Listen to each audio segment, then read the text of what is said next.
অস্বাস্থ্যকর পরিবেশে খাবার তৈরি ও পচাবাসী খাবার পরিবেশনের দায়ে চট্টগ্রামের দুটি রেস্তোরাঁয় অভিযান চালিয়েছে ভোক্তা অধিকার সংরক্ষণ অধিদপ্তর।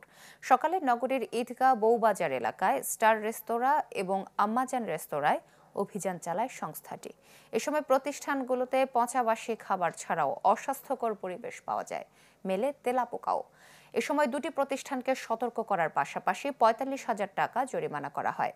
পরে নিউ মডেল বেকারি নামের আরেকটি প্রতিষ্ঠানেও অভিযান চালায় ভোক্তা অধিদপ্তর।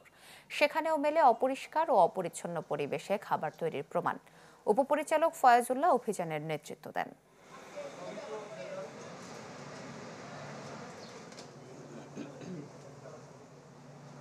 প্রতিদিন চলে যায়, আমরা বেশি রাখি না, ৪টা ৫টা দেই, ৪টা ৫টায় চলে যায়। গতকালকে হয়তো আল্লাহ জানে কি জন্য রয়ে গেছে। জরিমানা করছে ১৫,০০০ টাকা। ওইখানে মানে কিছুটা ডেবল তেলাপোকা আছে, ওইটার জন্য করছে, আর কোনো কিছু পাইনি। আর এর আগে আমরা দুইটা রেস্টুরেন্টে পুরাতন বাসি খাবার রাখা এবং অপরিচ্ছন্নতার দায়ে আমরা ৪৫,০০০ টাকা দুইটা প্রতিষ্ঠানে আমরা জরিমানা করেছি।